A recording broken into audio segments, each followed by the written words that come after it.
दोस्तों आज के इस वीडियो में एसबीआई का आरहन फॉर्म जिसे हम लोग सेविंग बैंक विड्रॉल फॉर्म भी कहते हैं उसको भरने के लिए आपको आइडिया दे रहा हूँ। तो भाई सबसे पहले तो ऊपर आप देख लो कि यहाँ पे सेविंग बैंक लिखा हुआ है और यहाँ पे आपको दोस्तों पासबुक सहित ओबीडी सहित जीसीसी द्वारा लिखा हुआ है। तो आपको सबसे पहले तो यहाँ पे भर देना है पासबुक सहित, क्योंकि जनरली हम लोग पासबुक सहित ही जाते हैं। इसके नीचे दोस्तों खाताधारक का नाम और राइट साइड में ऊपर है दिनांक। तो दिनांक जो भी है वो आप भर देना। मैं यहाँ 1 दिसंबर भर रहा हूँ।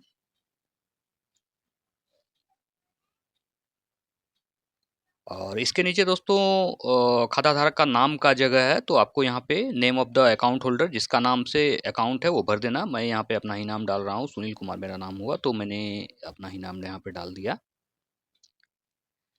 और दोस्तों इसके नीचे आता है,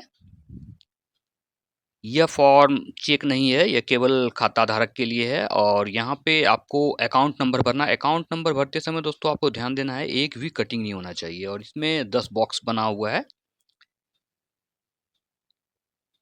ये 11 बॉक्स बना हुआ है। नॉर्मली 10 बॉक्स मतलब 10 डिजिट का ही नंबर होता है एवरेज शहर में। तो यहाँ पे आपका जो अकाउंट नंबर पासबुक में छपा हुआ है वो आप डाल देना। मैं यहाँ पे ऐसे ही 1 2 3 4 5 6 7 8 9 10 0 डाल रहा हूँ।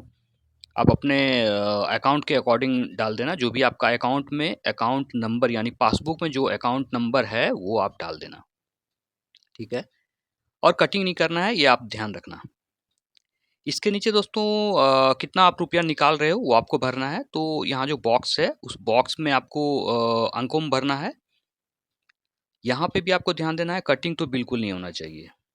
यहाँ पे मैं 10,000 डाल रहा हूँ और आपको पूरा लिखने के बाद एक डॉट डाल देना है ताकि वहाँ पे शून्य बढ़ाया नहीं जा सके। और कटिंग तो आपको बिल्कुल भी नहीं करना है, इस बात का आप ध्यान रखना, कटिंग नहीं होना चाहिए, ठीक है। और ये लेफ्ट साइड आएंगे, यहाँ पे रुपीज़ लिखा हुआ, यहाँ पे हमें अंकों में लिखना, शब्दों में लिखना है। और इसके नीचे दोस्तों आपको पैन कार्ड का जगह है, पैन संख्या। यदि आप 50,000 से ऊपर का निकासी कर रहे हो तो यहाँ पे आपको पैन नंबर भरना है। और उसके नीचे फ़ोन नंबर तो भरना मैंडेटरी है।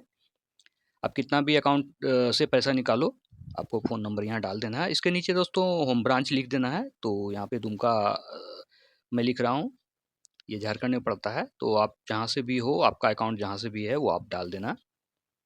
और इसके नीचे आता है दोस्तों कार्यालय उपयोग हेतु। कई बार लोग यहाँ पे कुछ कुछ भर देते हैं या फिर कुछ कट आउट कर देते हैं, आपको करना नहीं है ऐसा।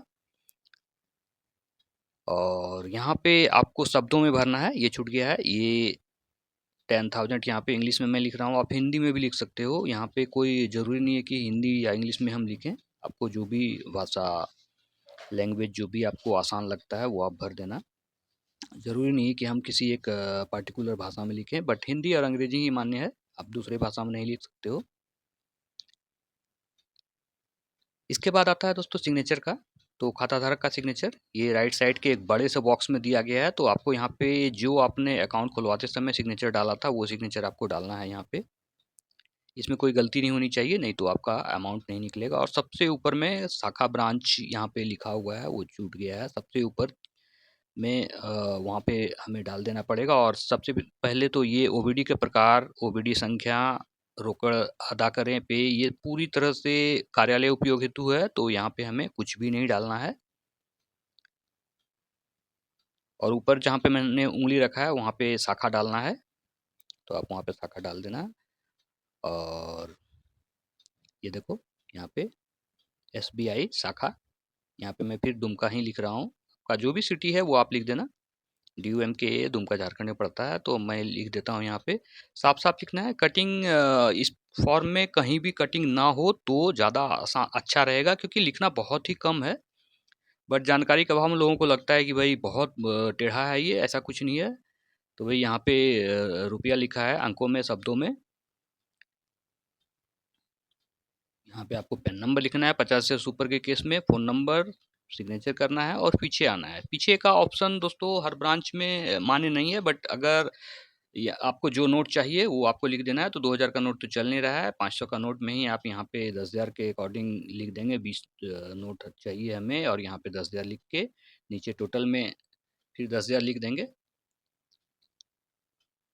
अगर बैंक के पास 500 का नोट होगा तो वो दे देगा, नहीं तो फिर वो अपने अकॉर्डिंग ही देगा। बट यहाँ आप लिख सकते हो कि भाई हमें ये नोट चाहिए। ठीक है दोस्तों, मिलते हैं अगले वीडियो में, तब तक के लिए जय हिंद।